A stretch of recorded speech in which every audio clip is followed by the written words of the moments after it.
clé efficace, mais malheureusement négligée pour l'accomplissement de nos prophéties et pour l'exaucement de nos sujets de prière. Et la première clé, c'est la clé de l'amour. Comment parvenir de manière globale et générale à obéir et à appliquer toutes les recommandations de la parole du Seigneur?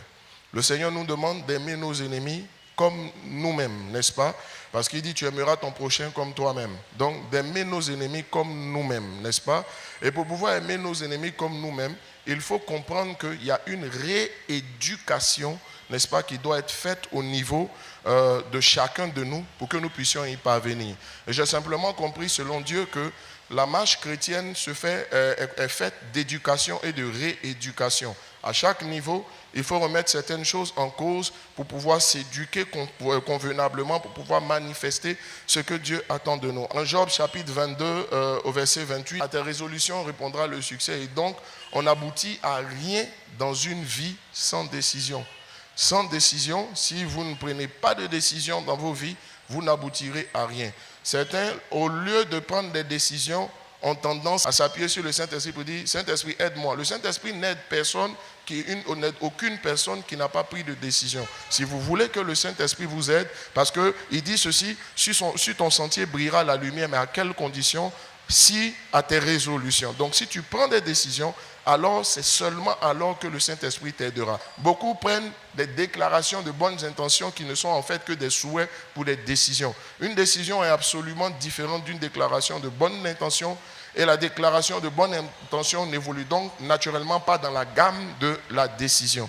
Par exemple, je peux dire je souhaite manger du foutou et je décide de manger du foutou, ce n'est pas la même chose. Dès l'instant où je dis je décide, alors je vais envoyer quelqu'un au marché, je vais donner des instructions à ce sujet. Si j'ai autorité pour donner des instructions, je vais me lever, je vais passer à l'action. Mais si je dis je souhaite, c'est comme si en fait j'attends que soit quelqu'un m'invite à aller manger du foutou, ou bien la servante à la maison se ravise par rapport à son planning qui est prévu pour me faire du foutou, ou encore qu'une bonne âme vienne m'offrir du foutou. Dans l'un comme dans l'autre des cas, la décision a tendance à vous pousser à l'action, n'est-ce pas? Vous avez beau faire, vous voulez beau la transformation, vous avez beau vouloir la transformation d'une personne, si la personne n'a pas pris de décision, ça ne marchera pas. C'est pourquoi la première des choses qu'on doit apprendre à faire à un enfant, n'est-ce pas, dans la vie de tous les jours et particulièrement à un enfant en Christ, c'est de l'emmener à prendre des décisions, mais des décisions qui sont basées sur la parole de Dieu. Et en fait, pour prendre des décisions, il faut avoir de bonnes raisons, des raisons solides de les prendre.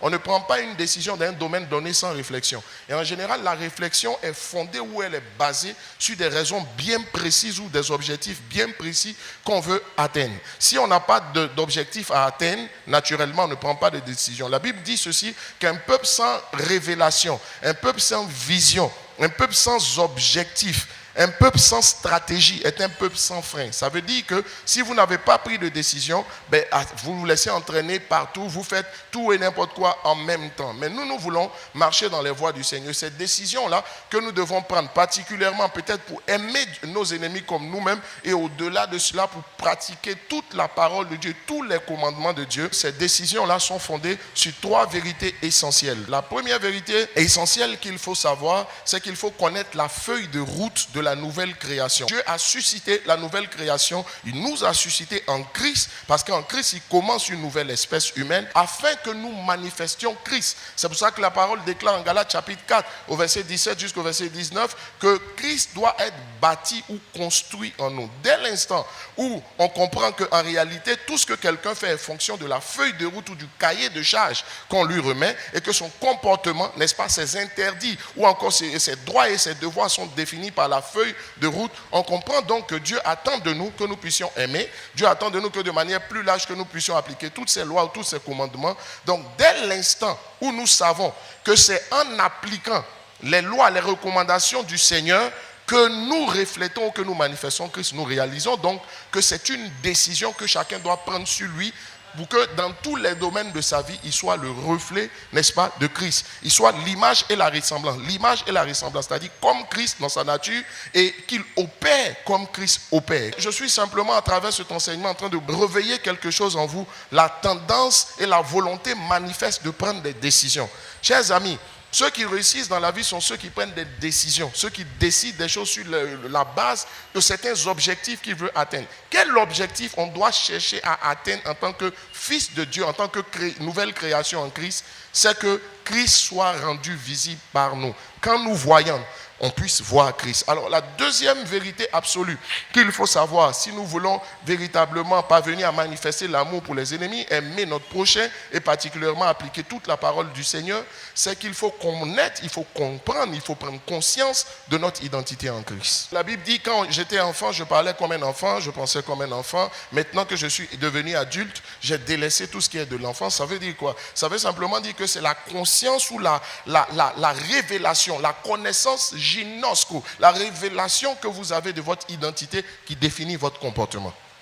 Si vous savez qui vous êtes et que vous savez que vous étiez Adam et que vous n'êtes plus Adam mais que vous êtes devenu Christ, nous allons mettre un point d'honneur à enlever en nous tout ce qui est de Adam afin que nous puissions refléter Christ. Parce que tu ne peux pas refléter Christ si tu n'as pas enlevé ce qui est de Adam en toi. L'une des choses majeures que le péché a fait, le péché a introduit dans Adam, le premier être humain, une deuxième culture, alors qu'à l'origine, il n'y avait qu'une seule culture. L'homme ne connaissait qu'une seule culture, la culture du royaume des cieux. Et quand on parle de culture, je dis c'est l'ensemble des caractéristiques, des éléments qui permettent de caractériser ou différencier un peuple d'un autre, n'est-ce pas? Ça veut dire que tout ce que Adam et Ève savaient, ils le savaient par Dieu. Ils pensaient comme Dieu, c'est pourquoi ils agissaient comme Dieu. Je le dis à toute fin utile que pour agir comme Dieu, il faut penser comme Dieu. Voici la base. Si on ne change pas le système de pensée d'une personne, on ne peut pas produire ou obtenir le résultat. Donc le péché est venu introduire dans l'homme un autre système de pensée qui est différent du système de pensée de Dieu. Le système de pensée de Dieu, ou ce qu'on appelle la perspective divine de la vie, c'est la manière de voir de Dieu. C'est le point de vue de Dieu sur telle ou telle question. Comment Dieu voit les finances, comment Dieu voit le mariage, comment Dieu voit l'éducation des enfants. Mais vous voyez, quand nous allons dans le monde, alors la perspective mondaine est complètement différente de la perspective divine. N'est-ce pas? Le monde est régi par Satan. Donc, il y a comment est-ce que Satan voit le mariage? Comment est-ce que Satan voit les finances? Comment est-ce que Satan voit l'élévation? Vous comprenez qu'avant, il n'y avait qu'une seule culture dans l'homme. Maintenant, l'homme se retrouve avec deux cultures. Et il y a un combat qui a lieu à l'intérieur de nous-mêmes. Donc, lorsque nous nous convertissons, ce sont des Adams qui se convertissent pour devenir des Christ. Ça veut dire qu'au moment où tu te convertis, il y a la culture du monde qui est en toi. Elle est déjà assise en toi. Et c'est parce que tu étais païen qu'on t'a prêché l'évangile, on t'a dit quitte, sors du monde et convertis-toi. La Bible va dire ceci, que nous sommes dans le monde sans être du monde. Vous vous souvenez de cette phrase? On dit nous sommes dans le monde, mais nous ne sommes pas du monde. Ça voudrait dire quoi? Ça voudrait dire qu'on n'a pas à se conformer au monde. On a plutôt l'obligation et la responsabilité de nous démarquer, de nous distinguer du monde. C'est l'une des choses que Dieu attend de nous. Et Dieu même va aller plus loin en 1 Corinthiens, donc chapitre 2 au verset 12. Il va dire ceci. Nous n'avons pas reçu, n'est-ce pas, l'esprit du monde, mais l'esprit qui vient de Dieu. Regardez, on n'a pas dit l'esprit de Dieu, mais l'esprit qui vient de Dieu. Ça veut dire que dès qu'on se convertit, Dieu dit ceci. Du fait que nous soyons devenus Christ et non plus Adam, Dieu nous donne de facto son esprit. Mais l'esprit qu'on a reçu, ce n'est pas l'esprit du monde. Souvent, quelqu'un peut agir et puis tu vas lui dire, mais c'est quel esprit ça? Ça veut dire, c'est quelle façon de voir ça? C'est quelle façon de penser? Autrement dit, ce verset est en train de dire, nous n'avons pas reçu. Ça veut dire que ce n'est pas don aussi. Ce n'est pas grâce. La nouvelle naissance est spirituelle. Dieu ne nous a pas donné la façon de penser du monde pour que nous continuions à penser comme le monde. C'est parce que nous pensons comme le monde que nous agissons comme le monde. Mais pourquoi Dieu nous donne l'esprit qui vient de Dieu? Pourquoi Dieu nous donne de penser comme lui? Mais parce que Dieu veut que nous agissions comme lui. J'en veux pour preuve, avant même de connaître toute la parole de Dieu, de connaître tous les commandements de Dieu, souvenez-vous que la Bible dit que la loi de Dieu est gravée dans nos cœurs par le Saint-Esprit.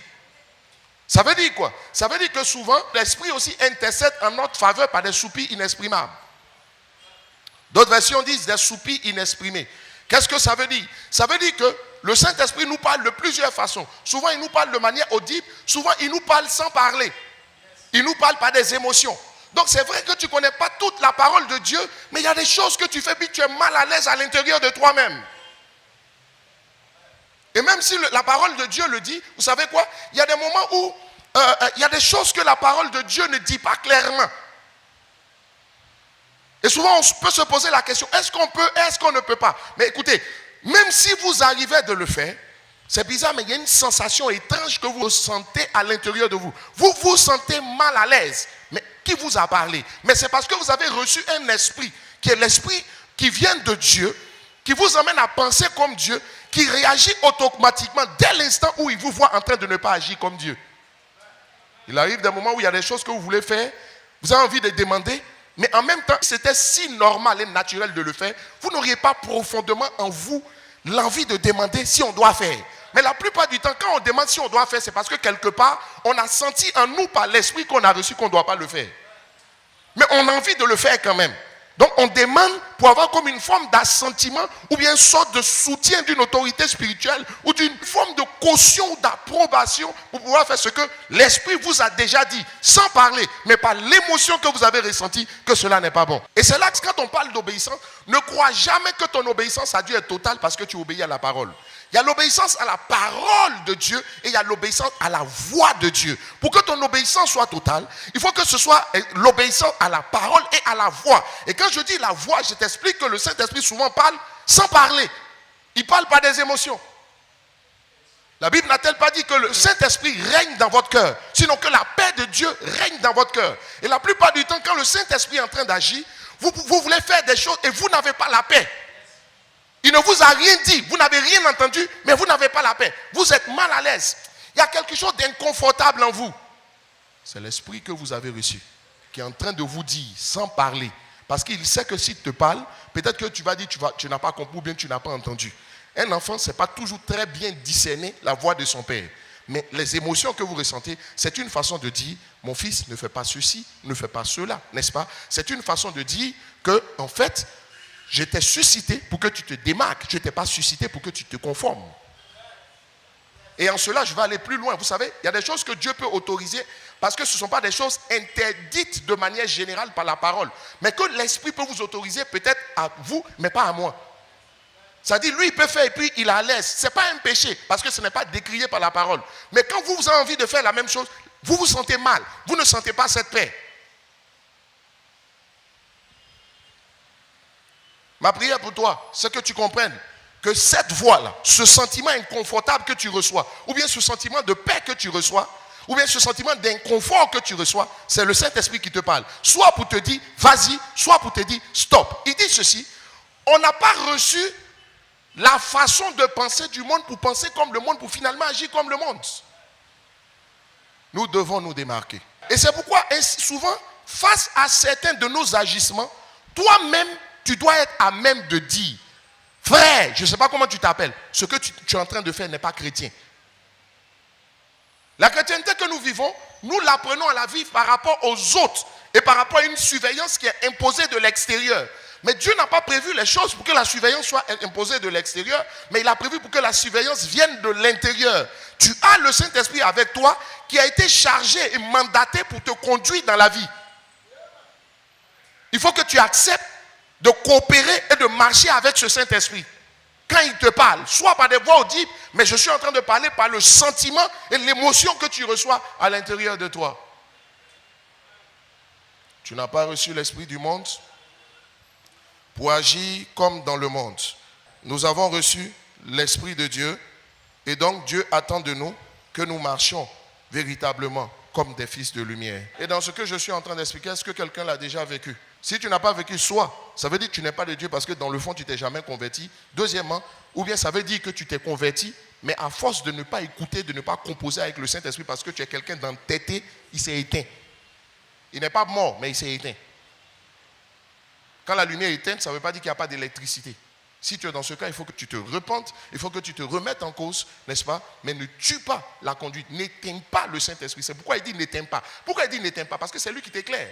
Dès l'instant où c'est lui qui est la lumière qui est censée t'éclairer. Si tu l'as éteint, ça veut dire que tu te condamnes à rester dans les ténèbres. Or, les ténèbres, c'est quoi? C'est le monde. Il y a des choses que vous faites, il faut vous arrêter pour dire, mais attends, ce n'est pas chrétien ce que tu fais. Si toi-même tu n'es pas capable de te dire ça, il y a un problème. Parce qu'il n'aura pas toujours quelqu'un à côté de toi pour te dire. Et ce n'est même pas censé fonctionner comme ça. Même si la Bible a dit de veiller les uns sur les autres, il a mis quelqu'un en toi. Pourquoi est-ce qu'avant le Saint-Esprit ne demeurait pas avec les gens et dans la nouvelle création, non seulement le Saint-Esprit demeure avec nous, même il habite en nous. Ça veut dire que partout où tu vas avec le Saint-Esprit. Mais pourquoi Dieu a mis quelqu'un comme ça qui va être toi partout où tu vas? Mais c'est parce qu'il sait qu'il y a des périodes où tu seras seul. On entend souvent des gens dire je suis seul. Mais tu es seul, tu n'es jamais seul parce qu'il a mis quelqu'un pour que tu ne sois pas seul. Mais comme tu n'as jamais appris à composer avec ce quelqu'un qu'il a mis avec toi, tu cherches à l'extérieur ce que Dieu t'a mis à l'intérieur. Regardez, la Bible a dit les justes croissent comme le palmier. Le palmier est l'un des rares arbres qui ne croit pas de l'extérieur, mais qui croit de l'intérieur. Mais de l'intérieur, ça veut dire que quand la Bible dit que le juste est comme le palmier, il est en train de dire que ce qu'il attend de nous par le Saint-Esprit que Dieu a mis en nous, Dieu attend que par cet esprit-là, nous puissions marcher. L'esprit de Dieu seul est suffisant. Si l'esprit de Dieu n'est pas suffisant, qui va être suffisant pour t'emmener à marcher dans les voies de Dieu? Quand tu veux faire quelque chose, tu le fais.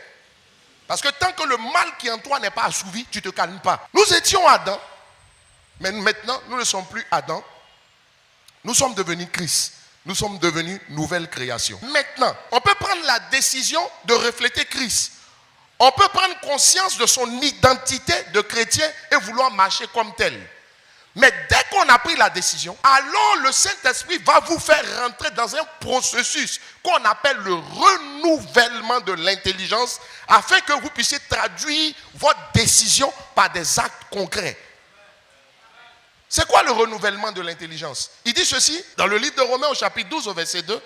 Soyez transformés par le renouvellement de l'intelligence. Autrement dit, le processus par lequel Dieu transforme des Adams en Christ après la conversion, c'est par le processus du renouvellement de l'intelligence. Ça veut dire que pour que tu cesses de te comporter comme dans le monde et que tu commences à te comporter comme en Christ, ce que Dieu va faire, Dieu va changer ta façon de penser. Parce que c'est ta façon de penser qui change tout. Changer complètement ce qu'on appelle ton système de pensée. Il y a une différence entre une mentalité et un système de pensée. La mentalité est le produit du système de pensée. La mentalité, c'est ta façon de penser. Le système de pensée, ce sont les principes qui gouvernent ta réflexion. C'est-à-dire, c'est lié à ta façon de voir. Mais ta façon de voir est associée à l'information que tu as. Ce n'est pas juste ta façon de penser. Mais quand quelqu'un pense comme il pense comme il pense parce qu'à l'origine, il y a une hypothèse. Toute réflexion commence par une hypothèse. Il y a une idée première que tu émets. Et c'est cette idée-là que tu déroules. La finalité du renouvellement de l'intelligence, c'est de changer ton système de pensée afin d'influencer ta mentalité. De sorte que si ta mentalité a changé, et pour que ta mentalité change, il faut influencer ton système de pensée, alors je peux vous assurer, ton comportement va suivre. Parce que ce qu'un homme fait est le résultat de ce qu'il pense. Tel un homme pense, tel il devient. La plupart du temps, quand quelqu'un est tombé dans le péché, c'est lié à son système de pensée. C'est lié à l'origine, à ce qu'il a pensé. Tout ce que vous faites est le résultat de ce que vous pensez. Pourquoi tu es devenu bizarre? C'est parce que tu penses que les gens ne t'aiment pas. Pourquoi maintenant tu es dans ton coin? C'est parce qu'à l'origine, Satan t'a donné un mensonge. C'est ça, il t'a piqué le talon. Tu vois un peu, on dit de laver ton talon, tu ne laves pas ton talon. Il t'a piqué le talon. Laver son talon aussi, n'est-ce pas? C'est veiller sur son cœur. Quand on dit laver, Christ a lavé le talon des gens. Et il va dire ceci, la vraie circoncision, c'est la circoncision du cœur. Il est en train de dire comme ça, veille sur ton cœur. C'est ça, laver son talon. Une façon de laver son talon aussi, c'est de veiller sur son cœur. Vous savez qu'il y a des choses qu'il ne faut pas vous autoriser à penser. Vous savez quoi? Souvent, tu en parles avec quelqu'un qui ne sait pas que tu en parles avec lui. Et puis toi, tu es là, tu fais ton film, tu joues ton scénario, tu es acteur. Lui, il ne sait même pas qu'il est dans ton film. Toi, tu souffles, lui, il est en paix. Tu le vois, tu es fâché. Lui, il ne comprend même pas pourquoi tu es fâché. Qui se maltraite? C'est toi. La Bible n'a pas dit aider quelqu'un à veiller sur son corps. On dit toi-même. Sois le gardien de ton cœur. Sois le vigile sur ton cœur. Ça veut dire qu'il y a des pensées, quand ça te rentre à l'esprit, toi-même à chasse. Ce n'est pas quelqu'un qui va venir enlever ça dans ta tête. Parce que tu sais quoi? Ce n'est pas toujours qu'il y aura quelqu'un pour te dire non, ce n'est pas comme ça. C'est ça que Dieu veut enlever en nous. Il dit veille sur ton cœur plus que toute autre chose. Il dit ceci, soyez transformés par le renouvellement de l'intelligence afin que vous discerniez quelle est la volonté de Dieu. Personne ne marchera dans la volonté de Dieu s'il ne change pas sa façon de penser. Or, la Bible dit que c'est du cœur que viennent les pensées. Donc tout est lié. Pourquoi tu aimes te faire tant souffrir? La vie est simple, la vie est belle. Vous savez quoi? Ce sont les décisions. Si tu ne t'es pas levé pour décider que tant que par A plus B, même quand je refuse de croire, la chose s'impose à moi, je ne peux pas penser mal de quelqu'un. Et même si les choses étaient vérifiées, l'homme peut se tromper. C'est pas fini. Je vais dire, Saint-Esprit, aide-moi à ne pas mal voir les gens. Commence par décider qu'il faut arrêter de mal voir les autres. Commence par décider qu'il faut arrêter d'interpréter ce que les autres font. Troisième vérité. Et c'est de là maintenant que je t'explique le processus de renouvellement de l'intelligence. Proverbe chapitre 22, verset 6. Vous savez quoi? Qui que vous soyez, quand vous commencez à marcher avec un leader, il faut qu'on refasse votre éducation. Quand je dis refaire votre éducation, ça peut choquer quelqu'un. Il faut qu'on te reformate. Il faut que tu te réadaptes carrément. Mais tout part de la manière de penser. Tant que tu ne penses pas comme Dieu, tu ne peux pas agir comme Dieu. Tant que tu ne commences pas à penser comme ton leader, tu ne pourras pas agir comme ton leader.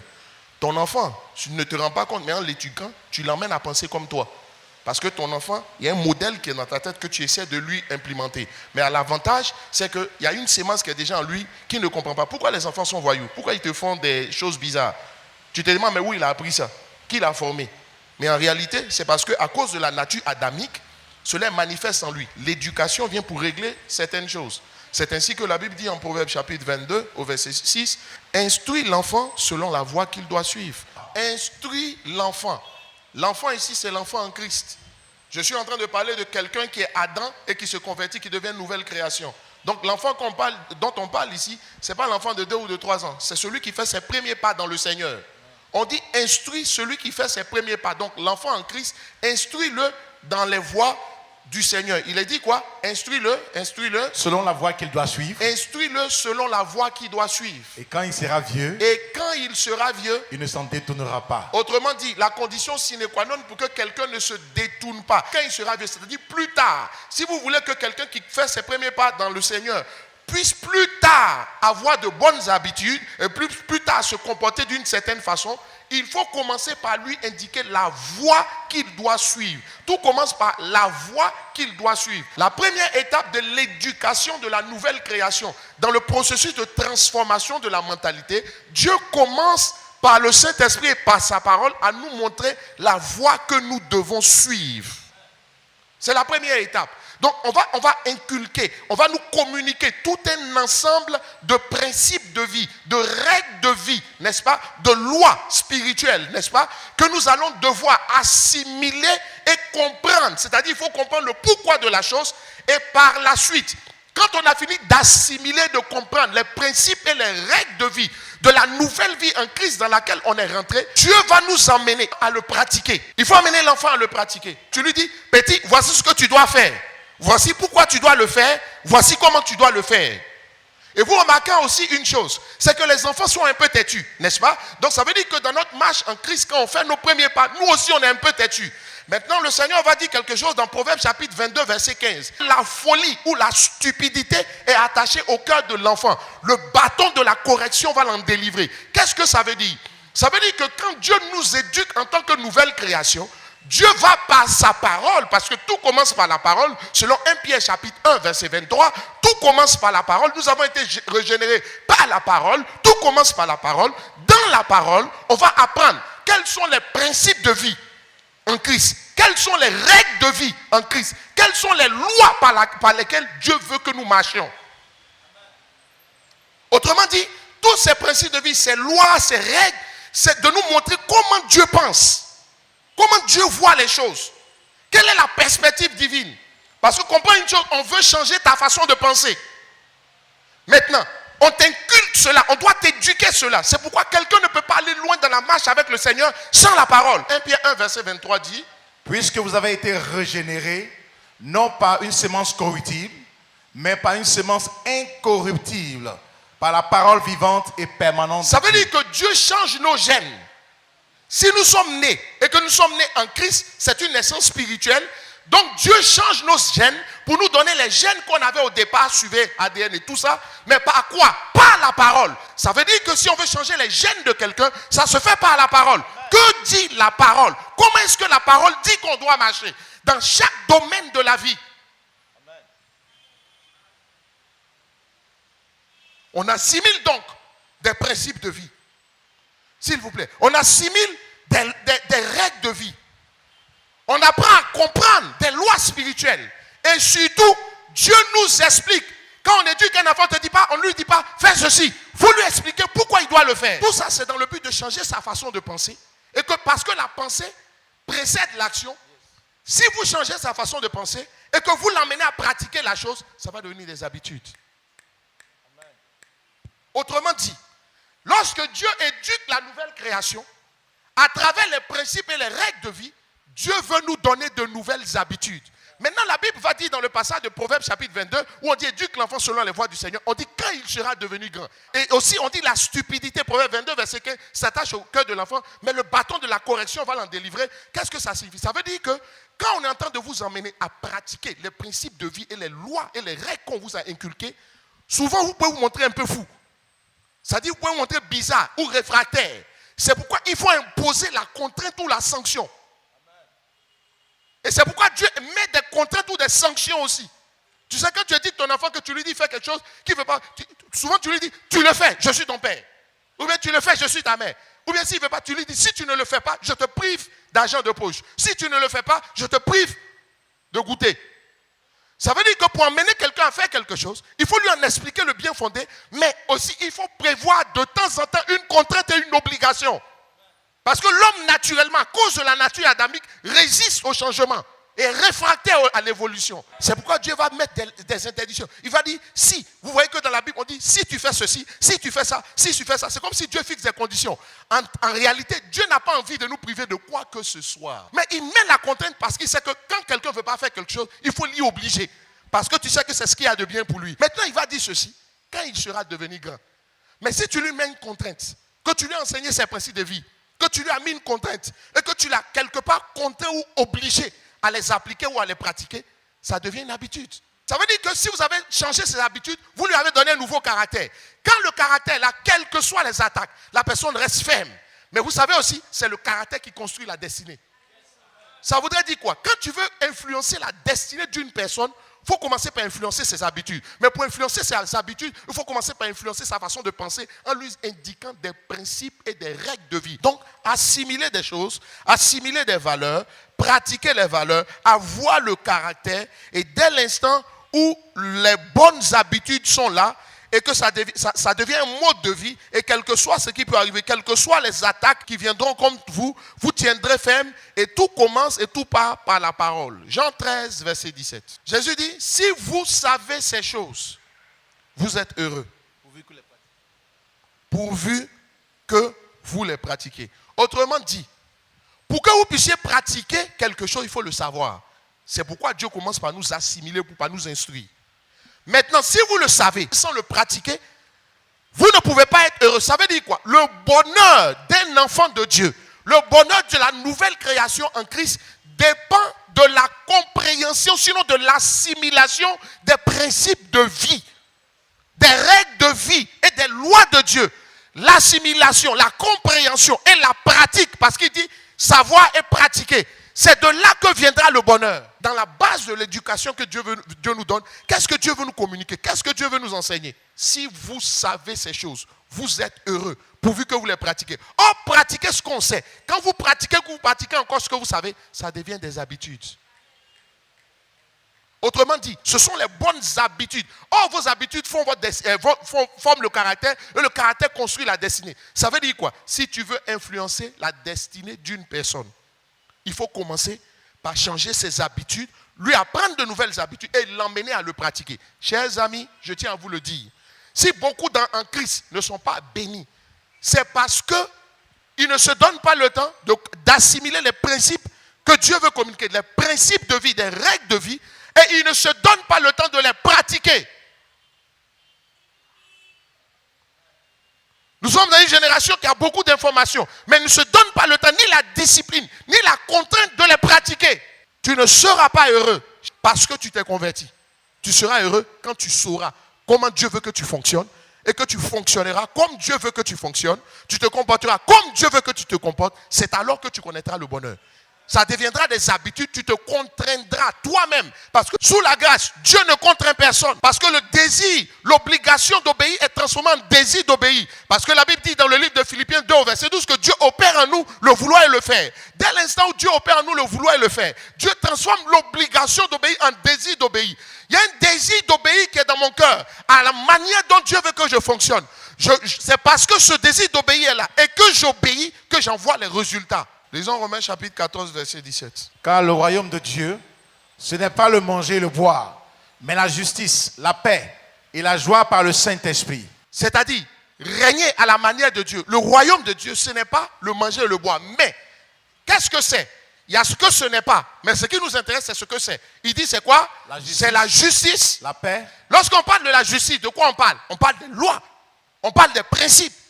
Autrement dit, le royaume des cieux, c'est la justice, c'est la paix, la joie, c'est la joie par le Saint-Esprit. Qu'est-ce que ça veut dire? Ça veut dire quoi? Pour tout citoyen du royaume, la seule façon pour un citoyen du royaume de vivre heureux et en paix, c'est de se conformer à la justice du royaume, à la perspective divine. Amen. Si quelqu'un est chrétien et puis veut être heureux, on ne te demande pas ce que tu sens. On ne te demande pas ce que tu penses. Parce que ce n'est pas toi qui fixes les choses. Tu n'es pas le roi du royaume dans lequel tu es rentré. Tu n'es pas le papa de la maison. C'est comme si un enfant veut fixer les règles de sa maison. De la maison de ses papas. C'est comme si ton enfant veut dire comment on marche chez toi. Tu n'es pas le papa pour fixer les règles. On dit le royaume des cieux par le Saint-Esprit, c'est la paix, c'est la justice, c'est le bonheur. Ça voudrait dire que la seule façon pour un citoyen du royaume de vivre heureux et en paix, c'est de se conformer aux principes de vie et aux lois du royaume dont il vient. Laissez-moi vous expliquer que tout en étant dans le royaume, si vous fonctionnez comme le monde fonctionne, parce que vous estimez qu'il faut fonctionner comme ça ou bien que vous êtes homme quelque part, la Bible dit ceci.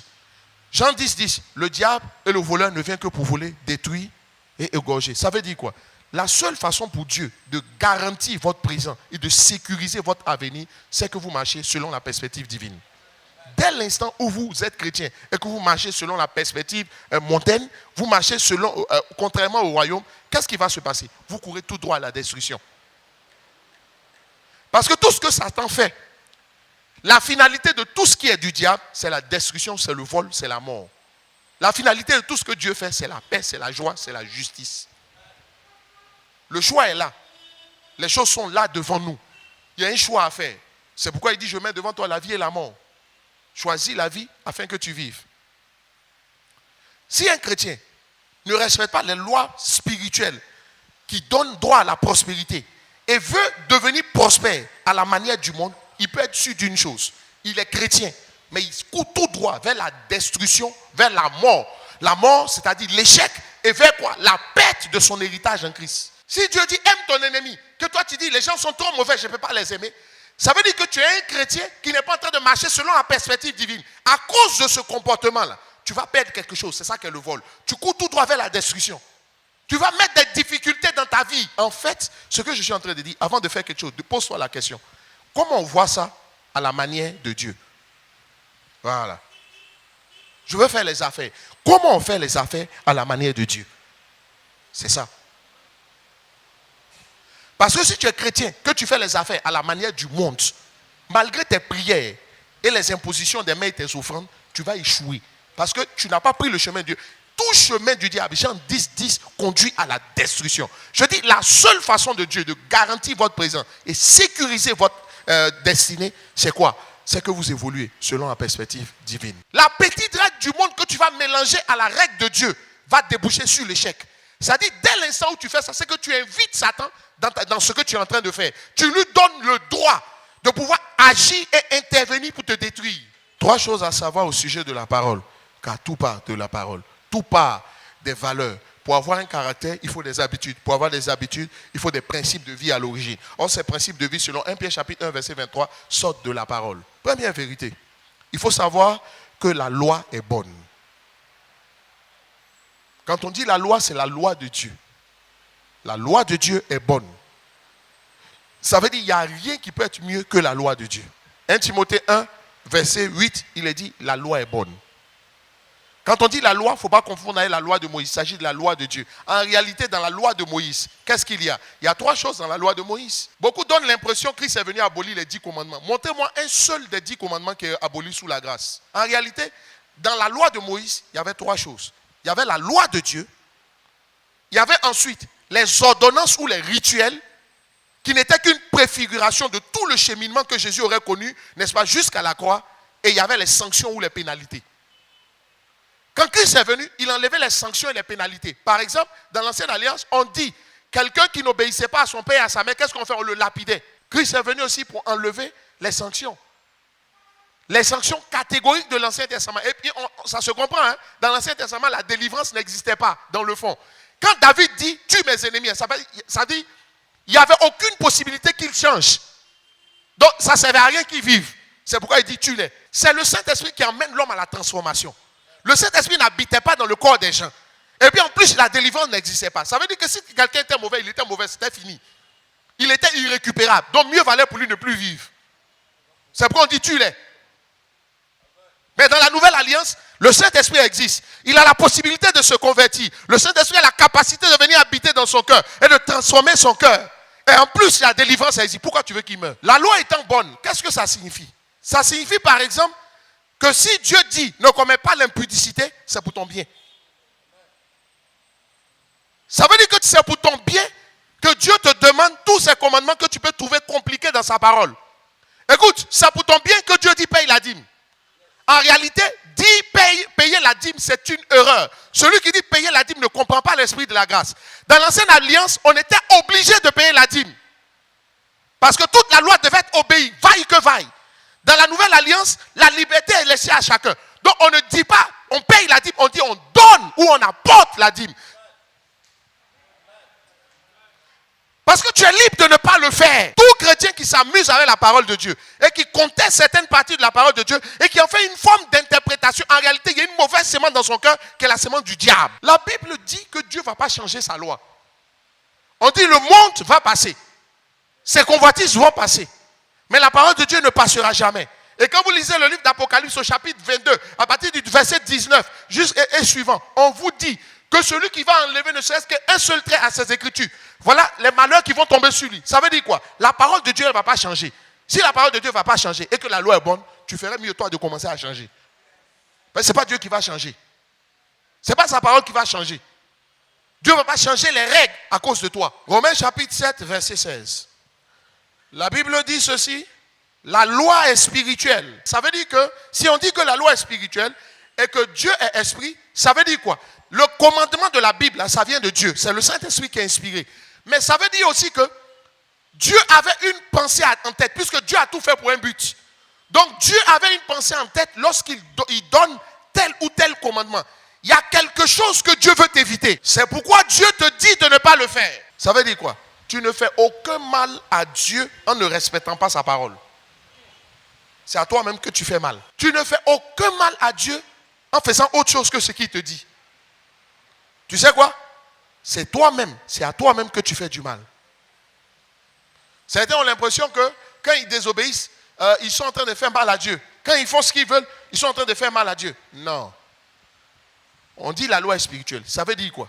Ça veut dire qu'il y a des conséquences qui dépassent l'intelligence, qui sont attachées à la désobéissance de ce que Dieu recommande. Tu es libre d'obéir comme tu es libre de faire ce que tu veux. Mais ce n'est pas à Dieu que tu fais du mal. Tout ce que tu fais en contrevenant à ce que Dieu a dit, ça veut dire que tu as décidé de marcher non selon la perspective de Dieu, mais selon la perspective du diable. Or, tout ce que tu fais qui ressemble à la perspective du diable se termine dans la destruction. La Bible dit celui qui sème moissonne. Et la mesure avec laquelle tu mesures, c'est la même mesure en pour te mesurer. La Bible dit qu'il y a ce qu'on appelle la loi de la reconnaissance. On dit si quelqu'un t'a fait du bien, quoi qu'il te fasse après, reste sur le bien qu'il t'a fait. Et puis, ne prends pas le mal qu'il va te faire demain pour changer ton comportement vis-à-vis de la personne. C'est parce que Dieu veut t'éviter que dans le reste de ta vie, tu ne rencontres pas de gens qui t'écoutent quand tu cries. Il dit, avant même que tu ne lèves la voix, il y aura quelqu'un pour te secourir. Mais si tu violes cette loi-là, peut-être que ça va connaître tu as violé la loi, mais Dieu va permettre que partout où tu ailles, quand tu vas appeler à l'aide, personne ne te secoue. C'est ça qu'il veut t'éviter. On dit honore ton père et ta mère afin que tu vives longtemps. et que tes jours se prolongent et que tu connaisses le bonheur. Maintenant, toi, tu dis, ah, ma maman, avec ce qu'elle a fait, m'a mis au monde, elle ne m'a pas éduqué, mes parents ne sont pas occupés de moi. Tu sais quoi? C'est le piège du diable. Le diable veut t'emmener juste à violer cette loi. Quand Dieu te dit, honore ton père et ta mère, il n'a pas dit si il est converti. Il n'a pas dit si il n'est pas sorcier. Tu sais, quand tu n'honores pas ton père, ce n'est pas à Dieu que tu fais du mal. C'est à toi-même. Il veut éviter que tu sois malheureux. Il dit afin que tu sois heureux. Donc ça veut dire que si tu déshonores ton père, tu seras malheureux. Il veut éviter que tu tâtonnes comme un aveugle en plein midi. Souvent tu es là, tu ne te retrouves pas dans la vie. Tout est mélangé autour de toi. Tu ne comprends pas. Tu vas aller rencontrer des pasteurs qui, au lieu de te dire la vérité, vont te dire, viens, on va prier, on va jeûner. Quel jeûne? C'est ton père que tu as déshonoré, que tu dois retourner aller honorer, à qui tu dois demander pardon. Dieu ne veut pas que tu sois pauvre. Il dit afin que tu prospères. Ça veut dire si tu déshonores ton père, tu seras pauvre. Il y a des gens, il y a la galère dans votre vie parce que vous n'honorez pas papa. C'est tout. Quand on dit papa, papa physique, papa spirituel, on dit ceci. Ton projet est l'image de Dieu. Ok? On dit Dieu a créé l'homme à son image. Donc l'ennemi que tu n'aimes pas, le mauvais là, lui aussi il est l'image de Dieu. Si tu le détestes, ça veut dire que tu n'aimes pas Dieu. Écoute-moi, toi tu peux réussir dans la vie sans aimer Dieu. Quelle grâce tu veux voir sur ta vie si tu n'aimes pas Dieu? Il va dire, ah, c'est pas que je n'aime pas Dieu. Mais on dit quand tu n'aimes pas ton frère, tu n'aimes pas Dieu. On dit, sois humble, l'humilité précède la gloire. Au lieu d'appliquer la loi de l'humilité, tu dis, non, que quand même j'ai réussi, tu te joues les dangereux. Tu sais quoi? C'est parce que Dieu ne veut pas que les petits qui sont sortis de l'école, quand ils viennent, que eux, ils aient la promotion avant toi. Ça veut dire simplement, même si c'est difficile, même si c'est dur, même si obéir à la parole de Dieu, ça va vous faire mal ou faire souffrir. Comme la loi est contraignante, il faut quand même accepter de souffrir plutôt que de prendre des raccourcis. Ça aussi, c'est une décision. Certains parmi nous rencontreront ça. Parce que les attaques qui viennent sont fonction de la destinée, la dimension de votre destinée. Je vous assure. Si tu es convaincu que ta destinée est grande, attends-toi à ces choses.